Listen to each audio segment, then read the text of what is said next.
il y a quelque chose que j'aimerais beaucoup que vous puissiez nous expliquer, que même moi, j'ai compris que en dernière minute, parce qu'on a l'impression que c'est des vocabulaires que, voilà, des gens qui s'intéressent aux élections. Pourtant, il est important de savoir c'est quoi le seuil de représentativité où tel parti politique, tel regroupement n'a pas atteint le seuil. J'aimerais beaucoup essayer de comprendre avec nos amis qui nous regardent. Maître Adolphe, est-ce que vous pourriez nous expliquer en quelques lignes, c'est quoi cette affaire de seuil, si on peut le comprendre en français facile? Ça peut être quoi?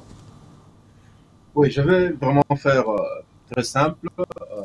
Le seuil, c'est la limite minimum qu'il faudrait obtenir pour pouvoir être qualifié à siéger au niveau de l'Assemblée nationale. En ce qui concerne ces élections, les seuils et la loi prévoit 1% du suffrage valablement exprimé, c'est-à-dire que sur les 17 millions de personnes qui sont allées voter, il faut obtenir au moins 170 000 voix par parti politique, regroupement politique ou si on est indépendant. C'est-à-dire, si vous réalisez ce minimum de 1% de voix par rapport au suffrage exprimé, vous atteignez le seuil exigé pour que vous puissiez siéger. Mais là, atteindre le seuil ne suffit pas. Encore qu'après, il va falloir atteindre aussi la proportion qui permettra de savoir qui auront le plus de députés par rapport aux autres. Je vais donner un exemple. Nous avons deux partis politiques, l'UDPS et le MLC par exemple. L'UDPS par exemple peut avoir atteint 400 000 voix et il atteint le seuil parce que le seuil, le minimum est de 170 000 et que le MLC atteint avec 200 000. Les deux partis politiques ont atteint le seuil exigé, mais la proportion ne sera pas la même, tout simplement parce que le voix obtenu par l'UDPS va faire en sorte qu'il obtienne beaucoup plus de députés que le MLC qui a obtenu 200 000 voix. C'est un exemple que je donne. J'aurais pu citer les autres partis politiques. Donc ça, c'est la deuxième condition. J'essaie de faire beaucoup plus simple. Alors, ça ne s'arrête pas là. Il y a une exception par rapport aux personnalités ou aux personnes ou aux indépendants, les élus. Les indépendants, ouais. Ou sur la liste d'un parti politique ou d'un regroupement politique, mais un individu, on les appelle les élus exceptionnels, c'est-à-dire que quelqu'un qui aurait obtenu la majorité absolue des voix, c'est-à-dire la moitié des suffrages exprimés. Admettons que dans une circonscription, le nombre de votants était de 200 000, de personnes qui ont valablement voté, et que vous obteniez à vous-même, en tant qu'individu, 100 000 voix, vous allez être automatiquement proclamé élu député national, en dépit du fait que votre parti soit ou non ait ou non atteint le seuil exigé pour siéger au niveau de l'Assemblée nationale. Donc là, c'est l'autre catégorie. Mais il peut se faire aussi qu'une personne ait obtenu moins de voix qu'une autre personne, mais que la personne qui a obtenu le moins de voix possible puisse être proclamée député simplement par le fait que son parti politique ou son regroupement politique a atteint le seuil, mais aussi ils ont dans l'ensemble obtenu un grand nombre de voix par rapport aux autres partis politiques. C'est ce qui fait que individuellement, il peut avoir obtenu 100 000 voix, je donne un exemple, ou 20 000 voix, et qu'un autre individu d'un autre parti politique obtient 5 000 voix, mais la personne qui obtient 5 000 voix peut être proclamée si, 1, son parti politique atteint le seuil, 2, que son parti politique a une proportion très élevée. C'est ce qui fait que l'autre qui a obtenu, l'individu appartenant à une liste d'un parti politique ou d'un regroupement politique et a obtenu lui, l'individu, ayant obtenu beaucoup de voix, mais si le parti n'obtient pas le voix suffisante pour atteindre le seuil, les voix seront considérées comme n'ayant jamais atteint, c'est-à-dire que cette personne ne va pas être proclamée comme élu député national.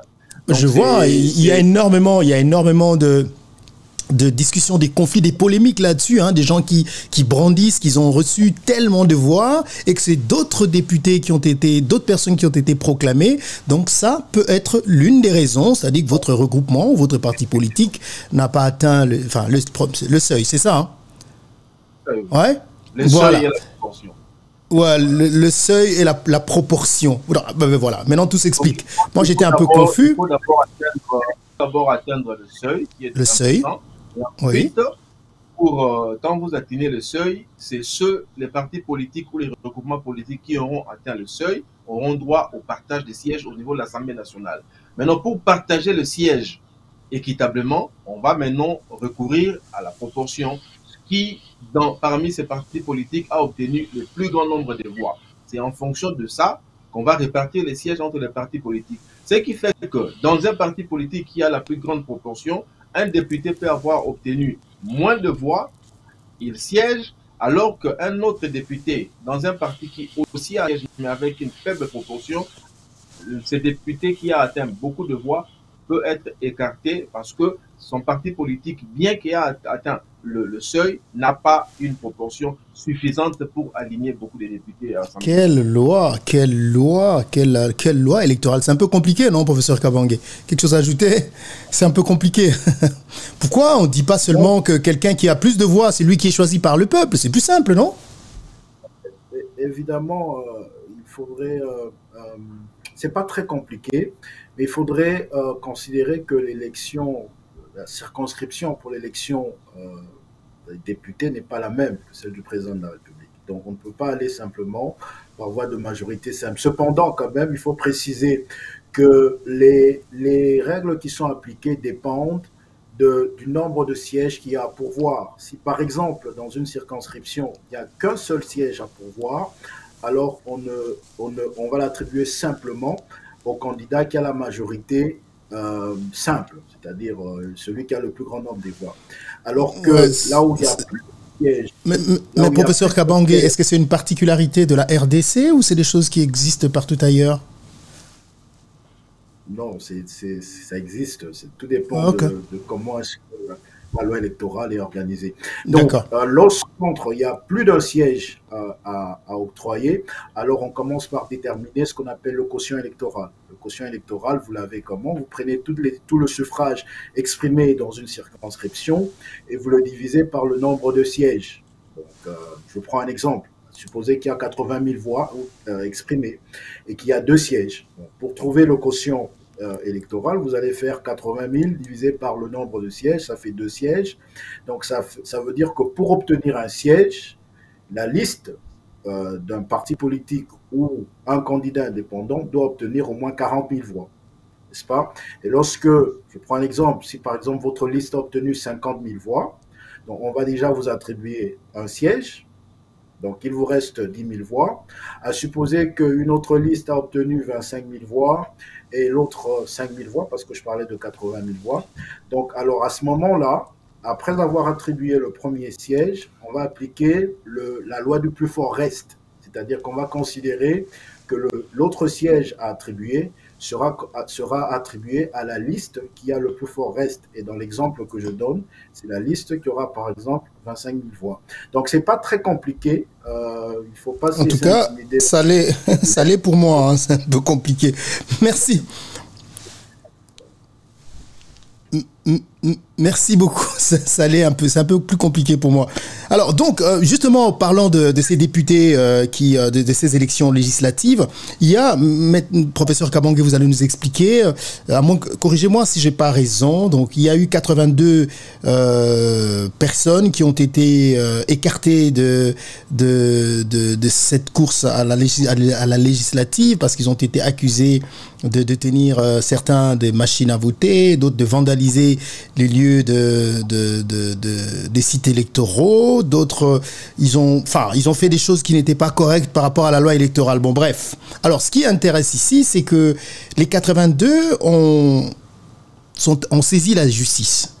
Et je pense que c'est pas le Conseil d'État, je crois, ou la Cour de cassation, vous allez me corriger, qui s'est dit incompétente de statuer sur le dossier. Je pense que c'est la Cour constitutionnelle qui va le faire. Vous allez me corriger aussi.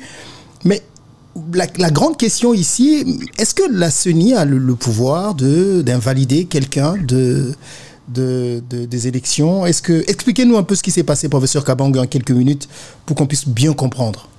Ben voilà, je pense qu'il y a eu beaucoup de discussions autour de cette question, de savoir qu'est-ce que la CENI pouvait faire et qu'est-ce qu'elle ne pouvait pas faire.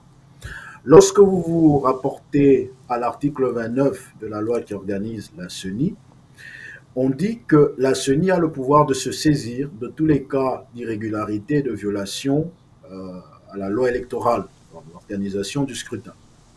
Et ensuite, elle délibère. Donc, lorsqu'elle délibère, naturellement, elle prend une décision.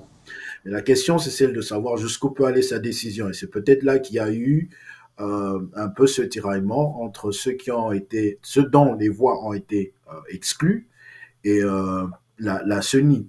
Alors, ce qui va se passer, c'est que après que la CENI ait pris sa décision, un groupe de ceux qui ont été lésés, des candidats qui ont été lésés, ont saisi le Conseil d'État. Le Conseil d'État qui siégeait en ce qu'on appelle juge de référé liberté.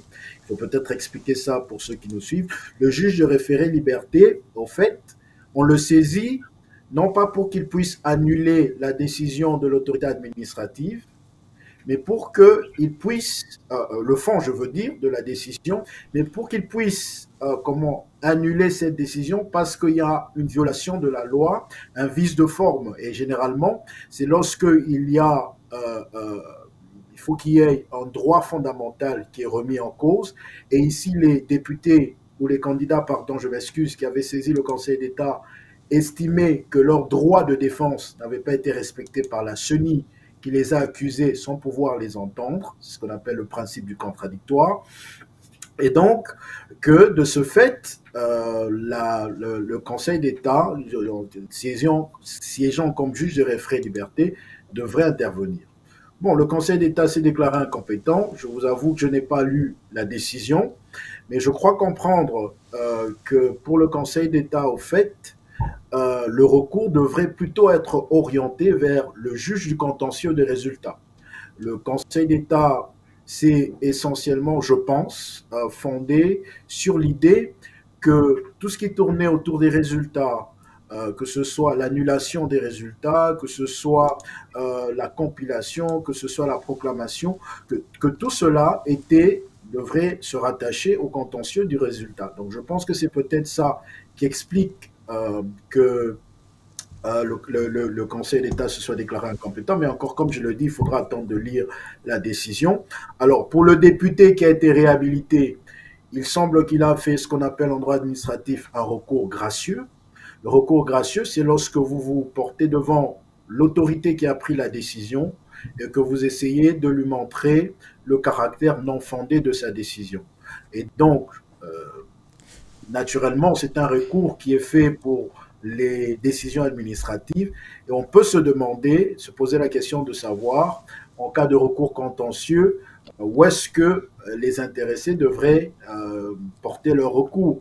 Mais je pense que tel que le contentieux électoral se présente, c'est un contentieux spécial et que donc, parlons du contentieux de l'élection présidentielle et de l'élection législative, c'est la Cour constitutionnelle qui est la juridiction ou le juge qui veille sur la régularité, n'est-ce pas, du processus électoral. Donc, partant de là, c'est tout à fait légitime, je pense, que ceux qui se sentent lésés par cette décision puissent se porter par la voie de leur regroupement politique devant la Cour constitutionnelle pour contester, évidemment, les résultats proclamés par la CENI.